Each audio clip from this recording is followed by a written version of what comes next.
Please forget the past. অতীতে যা হয়েছে এটা ভুলে যান, এটা বর্তমান। আপনারা please confine to the current situation. আমরা তো অতীতের মতো কাজ করবো এমন তো বলি না কোথাও।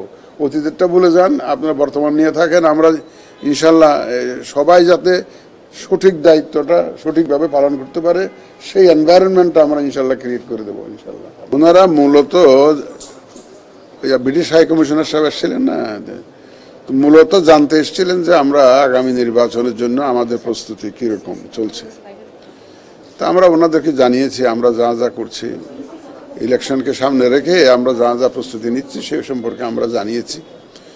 ওনারা আমাদেরকে একটা বলবো যে সুসংবাদের মতোই দিয়েছেন, যে সেটা ওনারা বলেন যে আমাদের জানতে চেয়েছিলেন যে আপনাদের ইলেকশনের বাজেট কত, আপনাদের টাকা পয়সা ঠিক মতো আছে কিনা, কীরকম অসুবিধা কোনো আছে কিনা।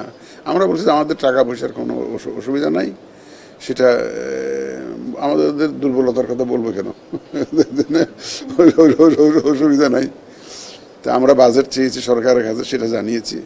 তবে ওনারা আমাদেরকে সাহায্য করতে চান এবং আমাদের নিড অ্যাসেসমেন্ট কি আছে, আমাদের যে কি কি প্রয়োজন ওরা জানতে চেয়েছেন, যে আমরা কি কি প্রয়োজন আছে জানতে চেয়েছি। তা চেয়েছেন আমরা তো বলেছি যে আমাদের যে ইউএনডিপি অলরেডি একটা নিড অ্যাসেসমেন্ট করেছে আমাদের এখানে, একটা টিম পাঠিয়েছিল ইউএনডিপি, আমাদের কি কি প্রয়োজন হতে পারে ওনাদের কাছ থেকে সাহায্য জানতে চেয়েছিল। ওরা একটা প্রজেক্টও বানিয়েছে ইউএনডিপি, ওনারা ইউএনডিপির সাথে এবং আইএফএসের সাথে কোঅর্ডিনেট করে তারপরে আমাদেরকে সহযোগিতার হাত বাড়িয়ে দেবেন। ওনারা বলছেন যে আপনারা আরও একটু চিন্তা ভাবনা করে দেখেন যে যে ধরনের সাহায্য আপনাদের দরকার হবে এই ইলেকশনের জন্য আমরা করতে প্রস্তুত আছি। এবং ওরা বলছে যে শুধুমাত্র ইলেকশন কমিশন নয়, বাংলাদেশের সাথেই ওনারা বাংলাদেশের উন্নয়নে ওনারা অবদান রাখতে চান, এই কথাটা আমাদের পরিষ্কার করে জানিয়েছেন।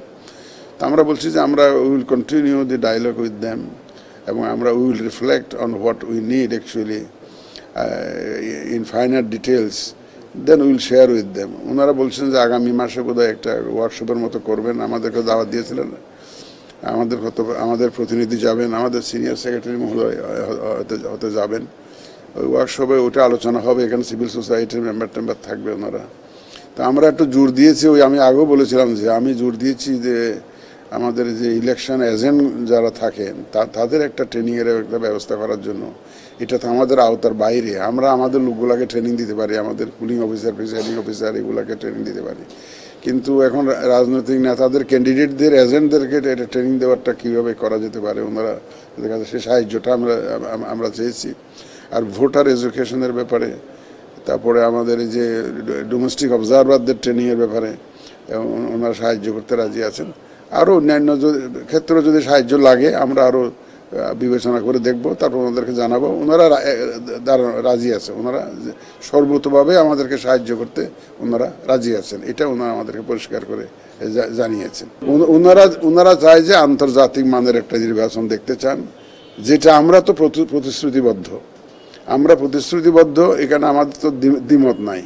ওনারা ফ্রি ফেয়ার ক্রেডিবল ইলেকশন চান, যেটা আমাদেরও ওয়াদা, জাতির প্রতি ওয়াদা, এটা আমরাও চাই। নিরপেক্ষভাবে আমরা ইসি কাজ করবো, এটা তো আমরা ঘোষণা দিয়েছি, আপনারা সব জানেন। এবং আমরা তো খুব ট্রান্সপারেন্ট ওয়েতে কাজ করছি। এমন কোনো দিন আছে যে আমাদের কেউ না কেউ আপনাদের সাথে কথা বলছে না, কেউ না কেউ প্রত্যেকটা দিন আমাদের হয় আমাদের কমিশনারদের একজন, নাহলে আমাদের সচিব মহোদয় আপনাদের সাথে প্রতিনিয়ত ইন্টারেক্ট করে যাচ্ছেন।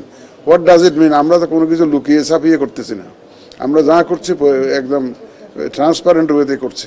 এবং আশা করি ইনশাল্লাহ আমরা সবাই মিলে সবার সহযোগিতা নিয়ে আমরা ইনশাল্লাহ যে সুন্দর ইলেকশন দিতে পারবো। Please forget the past. অতীতে যা হয়েছে এটা ভুলে যান, এটা বর্তমান। আপনারা please confine to the current situation. আমরা তো অতীতের মতো কাজ করবো এমন তো বলি না কোথাও। অতীতেরটা ভুলে যান, আপনারা বর্তমান নিয়ে থাকেন। আমরা ইনশাল্লাহ সবাই যাতে সঠিক দায়িত্বটা সঠিকভাবে পালন করতে পারে সেই এনভায়রনমেন্টটা আমরা ইনশাল্লাহ ক্রিয়েট করে দেবো ইনশাল্লাহ।